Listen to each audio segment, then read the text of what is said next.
Part 1. Loran. An insistent alarm blared to life again, filling the lunchroom with its harsh, jarring sound. Dante glanced down at his drink, his brow furrowing in frustration. He couldn't help but wonder which inadequate universe was currently facing bombardment. Was the chaos emerging within its singular universal plane, or was it an external force wreaking havoc? If the turmoil was external, it was only a matter of time before their superiors would summon them for assistance. Just as he began to enjoy his meal, the atmosphere in the nearly empty lunchroom felt heavy and anticipatory. At that moment, his gaze drifted over to Lauren, the only occupant at his table. The ringing stopped as he noticed the warmth of her smile, bright against the backdrop of their stark environment. Without hesitating, she broke the silence, saying, "I hate that fucking bell." The two shared a momentary gaze, their expressions radiant with understanding. Then, as if some unspoken signal had been exchanged, they both burst into laughter, ringing through the otherwise quiet room. A few of the other wielders, who were also trying to fit in a meal between answering calls, glanced over with curiosity over the commotion. At a table farthest away, a couple leaned in to whisper to one another. "I think they finally lost it," one said, concern mingling with amusement. The other, shrugging, replied, "That's what happens to wielders in the extermination unit. They might be the most powerful, but no one laughs like that after seeing what they have." Dante and Lauren caught the tail end of the conversation, their laughter growing even more boisterous. The absurdity of their situation seemed to heighten the humor. "I think they might be onto something," Lauren remarked, a teasing glint in her eyes as she wiped away a small tear of laughter. "Couldn't agree more," Dante replied, returning her playful gaze with a cheeky wink and a broad smile. They leaned back, still chuckling, allowing themselves to revel in this fleeting moment of joy before returning to their meals. "Let's eat," he added with a content sigh. It felt almost mechanical as they dug into their food, a motion they had repeated countless times over the years. Despite the monotony, they found comfort in it. There was a rhythm to their routine that made the mundane moments worth cherishing. After 5,000 years of existence, it was easy to feel weary of the repetitive nature of life. However, for the last 500 years, he had shared these lunch breaks with her, and her presence turned even the simplest moments into something meaningful. In the quiet between bites, the unspoken words flowed effortlessly between them. "I love you," echoed in their minds, a shared sentiment that filled their hearts with warmth as they silently communicated, and each thought brought smiles. Once they finished eating and prepared to leave, Lauren's chip, implanted when she joined the extermination unit, began to vibrate. It signaled an incoming call, drawing her attention away from the moment they had been sharing. The chip, simply named for its creator, Washu, had become a necessary extension of their lives.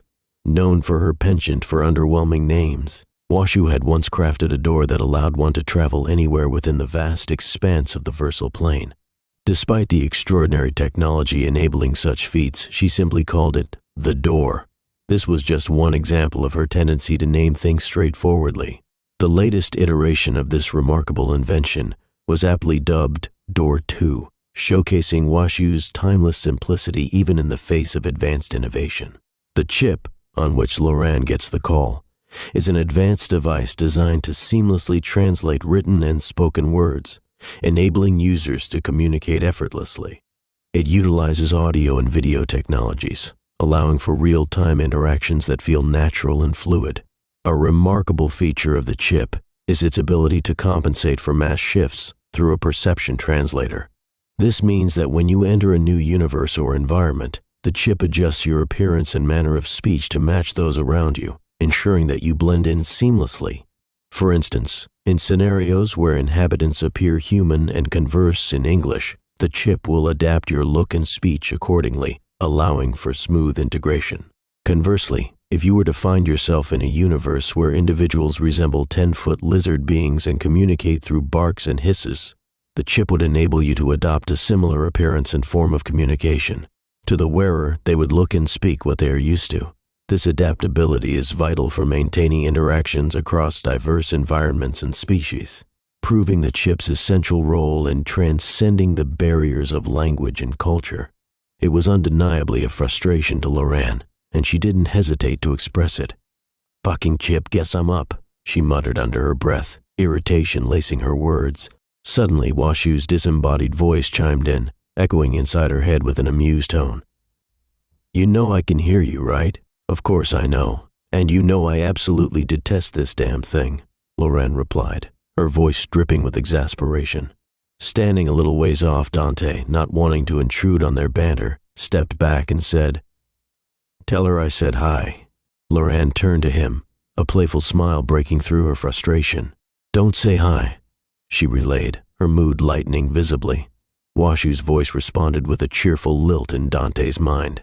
"Hi," she chirped, her playful energy infectious. "Speaking of hating the chip," Washu continued, her tone now more serious, "you need to keep your chip's voice and video channels on for Loran. One day, you'll definitely need them." "I'll be fine not being spied on," Loran shot back, her resolve unwavering. "Fine for now," Washu snapped, a hint of annoyance creeping into her voice. Dante, feeling a pang of guilt for siding with Washu, hesitated before adding, "She's right, you know." Loran shot him a sharp look the moment he spoke, her irritation flaring up again. "You stay out of this," she snapped, and Dante instantly regretted his interruption. Loran took a deep breath, deflating slightly as she lowered her gaze. "Look, I've always been like this. There's just something about having it on all the time that feels intrusive. I only activate it when I actually need it. It's not like I'm at fault for not wanting it running constantly." Loran sensed a sigh emanating from Washu, tangible with disappointment. While she could feel its weight, it didn't bother her. "Don't sigh in my ear," she said, rolling her eyes. "I can feel it." Gradually, the mood in the air shifted back to normal. Loran turned back to Dante, a conspiratorial wink catching his attention. He understood her perfectly. There were times when she deliberately chose to keep her chip from actively transmitting, a deliberate choice for her peace of mind. As the leader of their unit, Dante wasn't continuously monitored. Instead, he could store information and report back when necessary. He could even stop recording, a powerful gift Washu had bestowed them. She often regretted it, especially when Loran exploited these features for her privacy. Almost always, Dante's chip was turned off simultaneously with Loran's, a synchronized choice they had made, creating a little bubble of secrecy around them. "Damn kids, always a pain in the ass," Washu mumbled with a smile, her voice rich with affection. She was all too aware of them sneaking off into their own world, but she didn't want to intervene. That was their little secret, and she respected it. "You know I can hear you, right?" Loran retorted, laughter bubbling up as she said it. "Smart ass." Dante grinned, his amusement matching hers at their banter. In perfect synchronicity, Washu echoed the sentiment, and laughter erupted in Loran's mind, sending her into giggles. "Stop it, please, not fair. I'm crying," she managed to splutter between guffaws. The last line completely broke Dante's composure, and soon he was laughing right alongside her, the sound echoing in their heads, weaving a tapestry of joy and connection among the three of them.